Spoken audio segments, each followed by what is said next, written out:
Hey now, welcome to another edition of the Refreshing Thoughts podcast. I am your host, Chris Fresh, and thank you very much to The Shine, who can be found at The Shine Worldwide for our kick-ass intro song, which there's talk of maybe some adjustments coming to that song, but I don't know. We'll see about that. But anyway, they do rock and roll the way it used to be done, and that is the best way. Heavy guitars, kick-ass vocals. Go check out the Shine Worldwide, where you can find all good music. Spotify, YouTube Music, Apple Music. They're everywhere. They're worldwide, and you can also find them on social media. So thank you to Jules and the boys.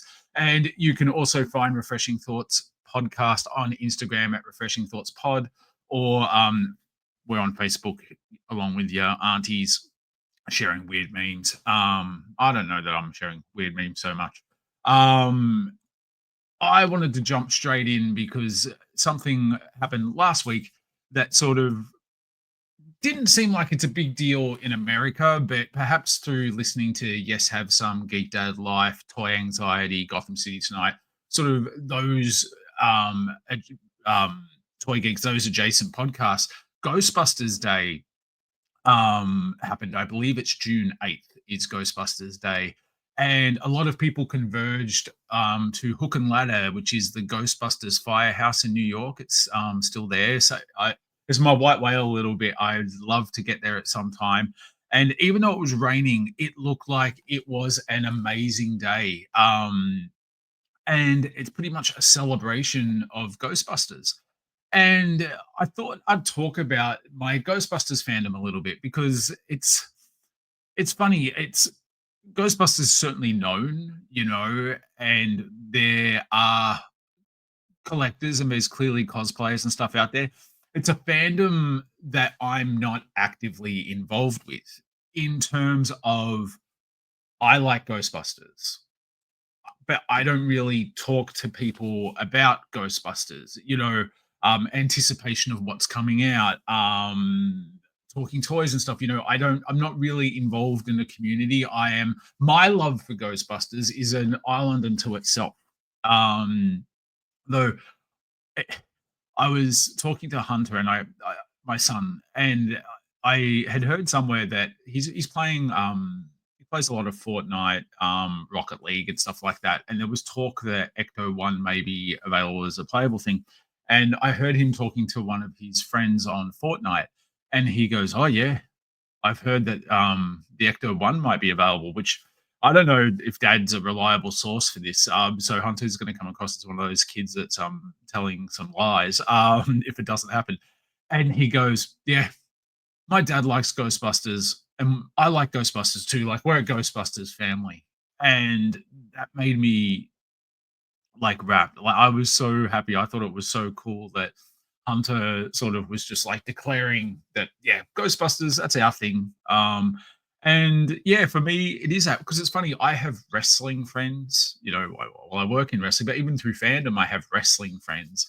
I've got friends from Star Wars, friends from He Man, but Ghostbusters, not so much. But Ghostbusters has been a really big and important thing for me. When I was a kid, like the movie scared me. And I know it sounds ridiculous when you go back and watch it now, but the terror dogs in particular, when I was little, not for me.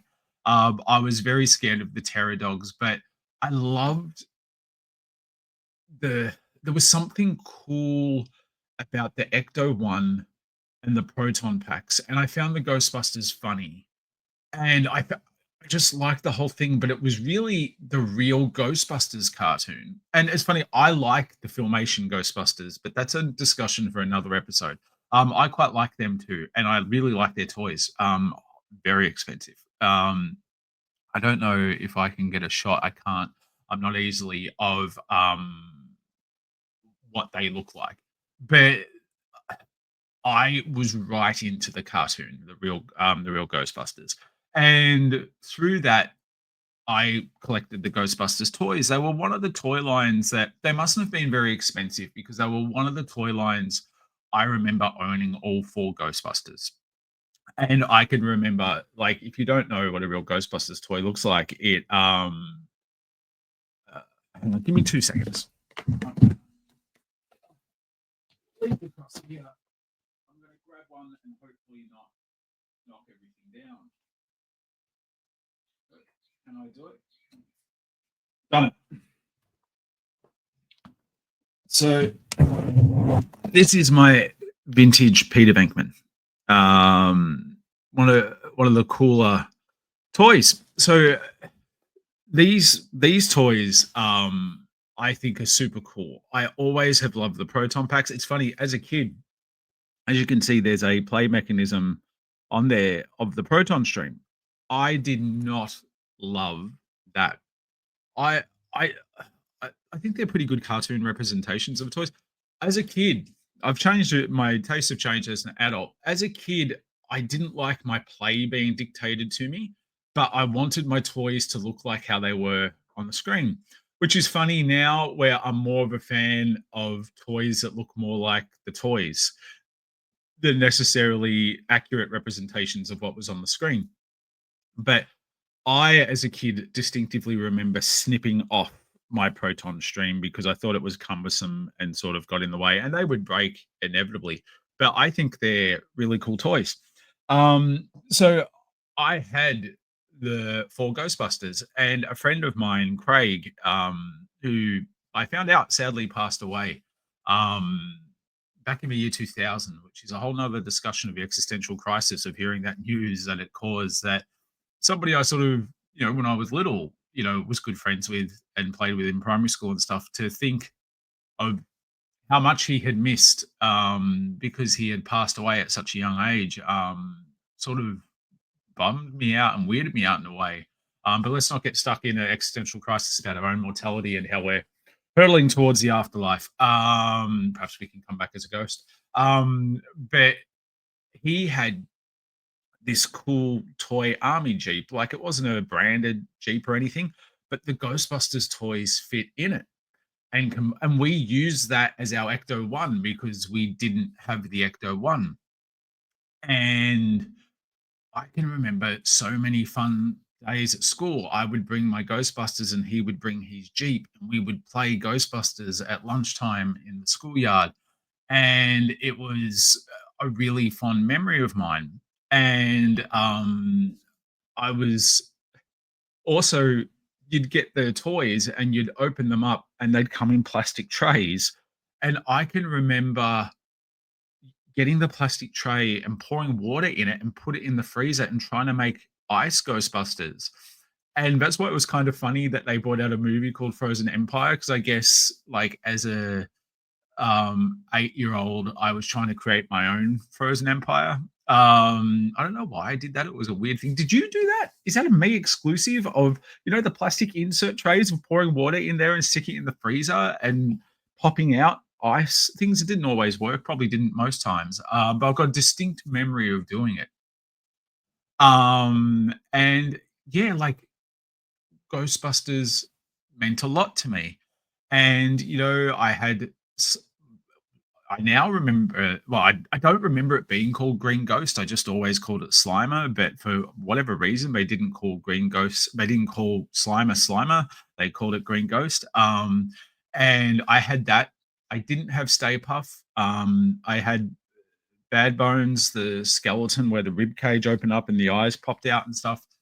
And yeah, I coveted many toys that I never did get to own. But I always thought it was really cool. And I think my last Christmas that my mum was still here, my one of my big presents was I got the Ecto 1, because I think I so fondly talked about playing with this Jeep and driving the Ghostbusters around. And I thought it was amazing, so the Kenner Ghostbusters toys are one of my favorite lines. And I actually got a purchase just this past week on eBay. Something popped up that I've never owned, but I've always wanted. And the seller was local, and I bought it from them. And they said, "Do you mind if I drop it off?" And I go, "That's fine." And a couple pull up to the place, and I go out to sort of greet them, and I can't help but notice the lady. She's got the Shira, Princess of Power sword tattooed on her arm. And I go, "Oh, that's rad, like, that's really cool." And we got talking, and she's a really big toy collector.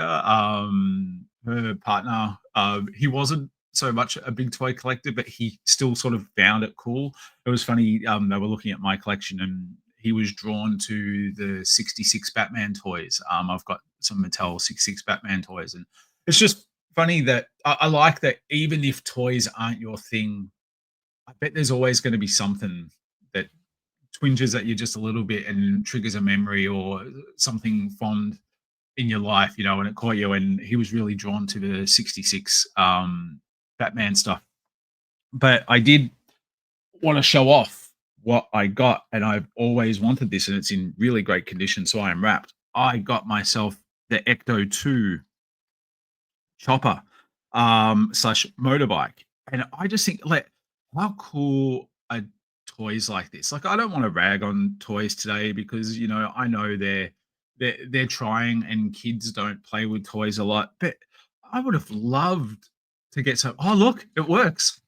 I'm always terrified doing that too much. The propeller spins by doing that. It's got a wrench. So yeah, I don't know. I'm wrapped to get this. When I was young, I really enjoyed the Ray Stance figure. It was a bit chubbier. I think I could relate to the Ray figure as a kid, but now like Egon's my guy. I love Egon Spengler. I just wanted to show that off a bit more. How cool is that? That's going to go in my Ghostbusters collection, and I am really happy about that.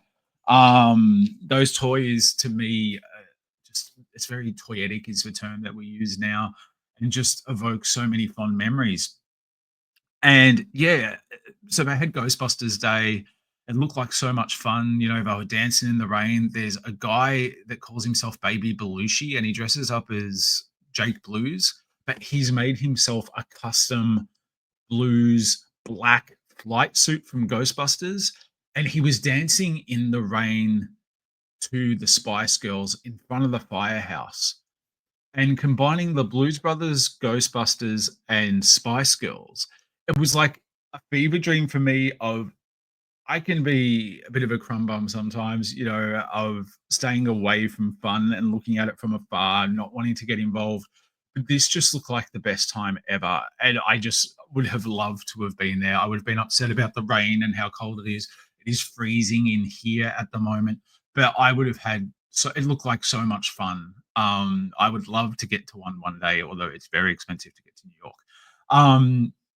But yeah, my Ghostbusters fandom, I've always watched the movies, they're in regular rotation for me. I love Ghostbusters too. Like it's got such a me reference in it when Ray and Winston, there's a lot of work going on at the moment, and they turn up to a kids' party to appear as the Ghostbusters. And it would have been a dated reference at this point because it's 89, but the kids start chanting, "We want He-Man, we want He-Man."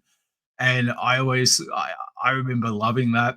I've told this story before, but not here. When I was a kid, the one thing I was banned from having was slime, and which is funny because we had crappy public housing carpet. It was terrible. I don't. The slime wasn't going to make much of a difference. I was banned from having slime. I go for a trip to Bendigo with my sister and her husband, and they go, "Oh, you can choose something," and a purple can of ectoplasm was calling to me, and it was like it's got a ghost inside and stuff, and it's like, "Oh, can I have that?" And they don't know the rules, and they go, "Sure, no worries." And I remember driving home and putting my hands in there, and I've got this slime, this ectoplasm, and I think it's so cool. But I got home and I was dead. My sister was dead. I was dead. I screwed my poor sister over so many times, be it going to the Melbourne show, tricking them into buying show bags early, and then insisting on going home. Um, Whether it was, getting the ectoplasm, like, what a shithead. Um, but yeah, like such fun memories. And I remember my nephew turned 21. I think that would have been around 2010 or 11 or so.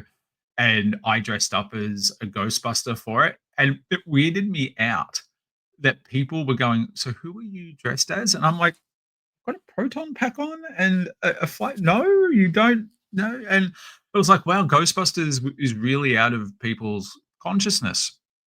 And then, I can remember Harold Ramis, the news of him passing away, and I didn't realize how viscerally I was connected to Ghostbusters, but I glassed up a little bit. Like, it made me really sad that Harold Ramis was gone. And it should have been a forewarning for what was going to happen. So I go and see Ghostbusters Afterlife, and it's easy to connect with Star Wars, and you talk about the sounds of Star Wars. You've talked about the soundtrack of Star Wars. You've talked about the feel of Star Wars. Like, everybody's talked about Star Wars to death, but I don't know that they have about Ghostbusters. And I didn't realize how many iconic sounds and feels there are to Ghostbusters that really got me. And seeing Afterlife, and the Ecto 1 rumbling and the siren going, or the sound of a proton pack going, "Zoom," like, it was so well done. Everybody talks about Force Awakens being this nostalgia driven return and this amazing experience. But for me, Ghostbusters Afterlife was a far more superior film, I find. It's not to knock, I'm not knocking Star Wars as apples and oranges. I'm just saying, for me, if you're going a nostalgia trip back, do you want to watch Force Awakens or do you want to watch Afterlife? I'm going to choose Afterlife every single time. I love Ghostbusters Afterlife. I know not everybody liked it. It got mocked by certain people and stuff, but I thought it was so well done. I thought Phoebe was amazing. You know, I just it felt like the ultimate love letter done correctly. I won't have a bad word said about Afterlife. It's an amazing experience. And I remember at the end, and I'm not ashamed to say this, just with a bit of a smirk. I It was a very emotional film. I was crying like a baby at the end of the film. And, like, thank God, like, the lights, like, I think they respectfully kept the lights down knowing that middle-aged men were gonna tear up. And, because 'cause you're like, "I hope nobody sees me like this," but thankfully some other people in the cinema were tearing up too. Like, it was a emotional experience, and it was at that point I was like, "I'm forever really tied to Ghostbusters in an affectionate, loving way." And I didn't realize how much it meant to me. And I've always kind of collected it and grabbed stuff and all of that, but not prominently displayed it and never really had the room. And it was just sort of weird. I don't know why. Clearly, internally, it emotionally connects to me in a way that I'm not even sure I understand. But extra, it was never loud and proud of "this is my thing," and maybe it's just it was never as loud as my call to wrestling or my call to Star Wars or my call to He-Man, um, or my call to Batman, but Ghostbusters Buster makes me feel good. Um, and yeah, I just sort of wanted to talk about how much I love it. I've told myself I'm gonna watch Ghostbusters today, and I'm really looking forward to it. I said to Hunter, I said, because Hunter, he's on off with his mum and with me. We share custody, and I said to him, "Look, bud, you weren't here for Ghostbusters Day, but we'll get some popcorn and watch Ghostbusters today." And he goes, "Oh, I can't believe we missed it," and but we're gonna make up for it. And yeah, I maybe I need to look into it a little bit more of why does Ghostbusters mean so much to me, but it really does. And you know, to get this, Ecto 2 is just like super cool. I just can't believe the condition it's in. It's amazing. I feel like a little kid getting it. And I've talked about the Mondo Ghostbusters, and a lot of Ghostbusters stuff has been announced. And it's like, oh no, what do I do? This is where does the Ghostbusters collection get out of hand? because something I wasn't really aware of until listening to, like, yes, Have Some and Toy Anxiety and Geek Dad Life and stuff, you know, of Ecto Glow Ghostbusters figures. And I've joined Ben Sachs, the great Saxy. I always go give him a follow on Instagram. His collection is incredible. Shredder 1982. I know it's not Snake Man. And he's from the Toy Power podcast. Far better than this other podcast that we know, Geek Dudes. But yeah, I've developed a love of glow in the dark toys. I think they're really fun. And these Ecto Glow figures are pretty much the Ghostbusters done in glow in the dark plastic. And for San Diego Comic Con this year, they're reissuing the 4 Ecto Glow Ghostbusters. And apparently they're super rare because they were late in the line. It's a bit like when I was talking about the Hasbro wrestling figures. The green carded series, late in the line stuff, sort of hard to get. Nobody's really collecting. It was the same for the Ecto Glow, from what I'm told. I don't even know if you know this, but when my wife was designing the Refreshing Thoughts logo, the font and writing and stuff is meant to sort of be Ghostbusters-esque, and the splotch is meant to be a thought bubble. Splotch is meant to be a thought bubble that looks like ectoplasm. It's the same color as the ectoplasm that I got as a kid.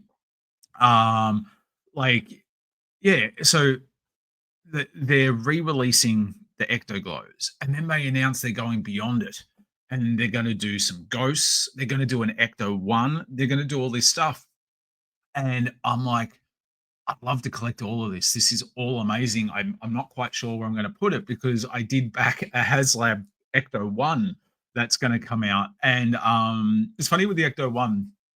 I'd love to hear everybody's thoughts. You can display it as the Ecto 1 or the Ecto 1A, which is in Ghostbusters 2. And I think the past couple of years, I've really come around to being an Ecto 1A guy. There's just something charming about the wear back and the stripe and everything. And the vintage toy had the ectoplasm, which same color as the Refreshing Thoughts logo again. That you could have on there and stuff. I think I might display it in Ecto 1A mode. But they've announced those toys. They announced a Proton pack from 1984 that's getting reissued. And it's like, I'm looking around now and it's like, I don't know where I'd put that thing, but I would love to get a Proton pack. I didn't have the money to get the HasLab Afterlife Proton pack. But the bummer is nobody in Australia is soliciting that we're going to be selling this. Like Zing and EB Games can sometimes sell this stuff. Pop culture, I don't know, but I have not heard anybody getting this into Australia. And I think if it doesn't get a local release, I think I'm out because I just don't have the money to import that and collect the Mondo Real Ghostbusters. And I do just want to quickly address the Mondo Real Ghostbusters. There's been a lot of discourse because there's been delays, and and we talk about it on the next Geek Dudes episode. People are really angry about certain influencers getting review copies of the figures, but as that happens the day after Ghostbusters Day, they announce a delay. They're just toys, like there's always going to be delays and stuff. I guess my only hope is because it's like around $350 Australian shipped. Maybe it's slightly more, maybe 380 to get the Ghostbuster and the Ghost from Mondo, which is obscene because we're talking a 6-inch figure. Like, this is not a Hot Toys, but they look really cool. Alex Brewer's done an amazing job. Mondo create great stuff. I will collect all 4 Ghostbusters, but they tease that Winston's going to go on sale soon. And I'm just, Mondo, please just get one of them in our hands before you solicit for another pre-order, because we're 2 in the hole at the moment.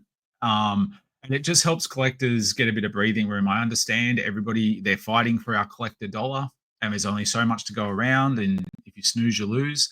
But it would just be nice if we've at least got one in our hands, and then we excitedly pre-order Winston. I don't know. I don't want to turn into a sad comment. But I just think that would be perhaps a better way to go about it. But whatever happen will happen. But yeah, I don't want to get caught up in a community because sometimes communities can ruin things. I had my love of Star Wars severely affected because of fandom. But I just want to know, are there other people that feel that way about Ghostbusters? Am I on fresh island by myself with the Ghostbusters? Yeah, because I don't know, I just really love them. And I I never really collected, like, I had them, but I didn't love fright features and stuff like that as a kid because it was dictating play. And I told you I don't like play being dictated. It was like on the Hasbro wrestling figures, I didn't like the action features because it's like I'll do it myself when I'm playing. And I learned through psychology and stuff, maybe part of having bipolar, it's all involved. I have a very strong mind camera, and I can visualize almost like a movie in my head. So I'm sure that came from my play.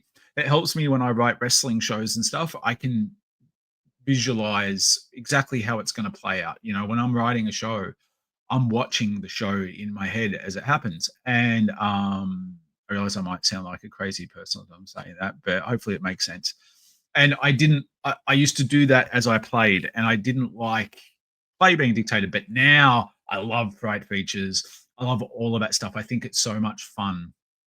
Um, yeah, it's just I have a real appreciation of it. So yeah, is Ghostbusters a thing for you?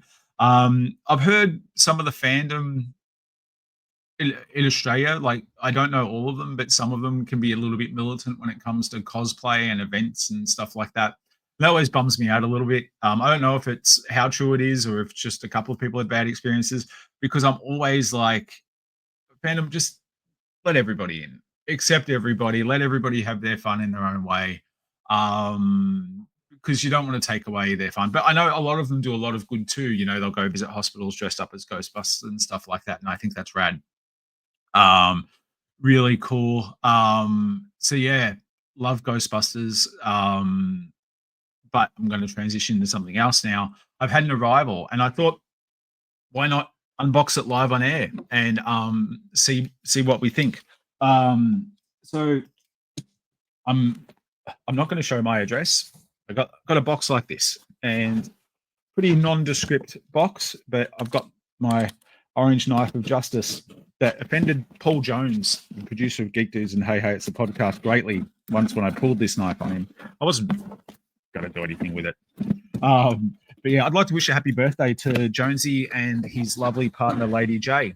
They're celebrating their birthday June 14th. I was convinced it was June 16th and didn't have a present for him to open on Geek Dudes and feel terrible. But anyway, some of you may know what this is. This is a Mattel Creations box. And I haven't been buying a lot from Mattel Creations or anywhere really, because I've got a big expense coming up soon of a trip that I will talk about once that trip's done.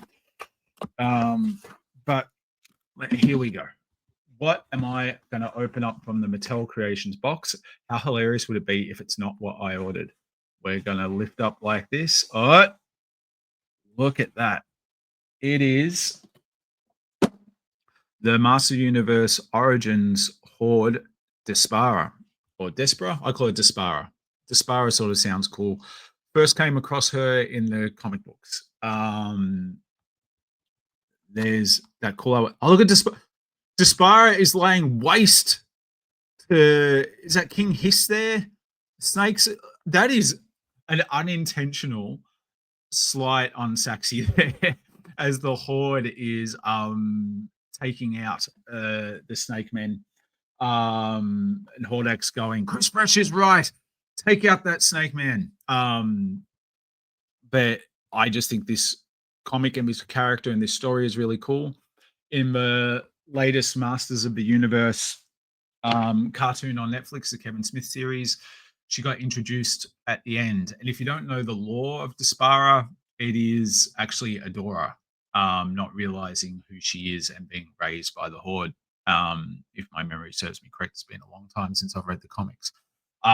That's a really cool figure. I'm not going to open her. I'm going to keep her in packet. but that's how I collect some stuff. And I noticed it was interesting when people were looking at my collection. And some people I won't show my collection, and other people I don't mind letting in because you just know they're fellow collectors and they're going to experience it. But you can look around here and go, some of this stuff's in amazing condition and some of this stuff isn't. And that's because the way I collect, especially secondhand toys or vintage, is I collect it as if I had it from childhood. And if I still had it from childhood, it wouldn't necessarily be mint or have all the stickers or be complete. I respect those that go out of their way to collect it like it was brand new and ripped open out of the packet. That's an expensive game to play. And sometimes for me, it's about the feeling the toy gives me, not about the best representation of that toy. Does that make sense? So if something's missing something or it doesn't have weapons or anything, but I still get the feeling of, oh, that takes me back. That's what I'm chasing as a collector. um and some stuff I do want complete, like I have a complete vintage He-Man on Battle Cat. It feels right for that to be iconic. But other stuff, I just loosey goosey, baby, loosey goosey. Like my mask stuff back there won't all be complete. My GI Joe stuff won't all be complete. My Transformers certainly aren't. My Master Universe aren't. My Turtles aren't. But it's it's the feeling for me of what toys evoke. And yeah, everybody's mileage is going to vary, and like I wonder, like I'm looking for feedback, comments, and engagement. Like I'd love hearing from you. How do you collect? What does it mean to you to collect? um does it have to be mint on card? Does it have to be complete? Like, are you rigid with stuff like that? Like, how do you collect? And what are you chasing for when you collect? Is it a completionist feel? Is it a nostalgia feel? Like, what's the feeling that you get from collecting? Because that's why we should collect. And I think too many people get caught up in value, right? Now, I have valuable stuff, you know, and but I don't buy stuff because it's expensive. Does that make sense? I have bought stuff because it's expensive, I guess. I told a lie. I bought the this stupid Spider-Man, but I've posed terribly. I bought him because I just wanted to see what all the hubbub was. Um, Mechagodzilla still on the desk, just for those playing at home. Just do a ding. Yeah, well, like, why do you collect? Like, what is it? What is it that makes you collect? That's, I guess, I'd love to hear that. I'll read some of the comments on air. And I also want to give a shout out to Brett. He has a podcast called Thoughtlessly Thinking. He said some very kind words about my show. So go check out his show. Just let you know, buddy, I did listen, and yeah, he's a great guy. And a gem of a person. And he's also got a podcast about gaming called Thoughtlessly Gaming that you should go check out. And when we're talking gaming, I believe we're talking board gaming, which not my area of expertise by any means, but I'm not going to yuck anyone's yum. But board games not really my thing. I've got a few that I like collecting. I think they display really nice. But that sort of isn't for me. If you want to help support the channel, you can click like and subscribe. That would be great. Like, more subscribers, I would love it. That's really going to help the channel grow. You don't even have to watch it. I understand a lot of people like listening, and I'm always going to make it available in audio format. But if you want to support the channel, liking, subscribing to it on YouTube, and then you can bugger off YouTube and not necessarily watch it, or you can go listen to it on your device. That really helps the channel grow. So please, if you haven't subscribed to me on YouTube yet, please hit that subscribe button and like the video. And if you want to help out the channel and my other podcast, Hey, it's a podcast, and Geek Dudes, I have a Patreon.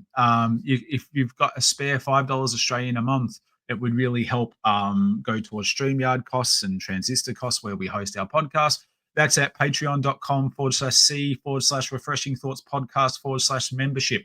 But completely understand in these times if you don't have that spare money. But shout out to everybody that has supported the channel.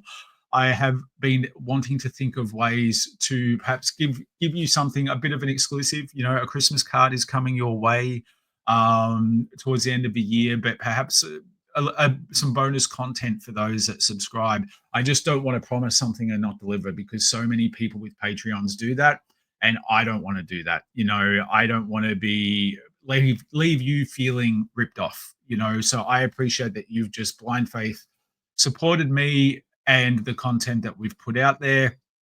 Um, we will we I will hopefully get into a bit more of a regular rhythm. Things have been very busy and very hectic, but you know, I'm still getting the episodes out weekly. So thank you for checking it out. I am Chris Fresh. Thank you for watching or listening, or whatever your preferred method is, and I'll speak to you in a little while.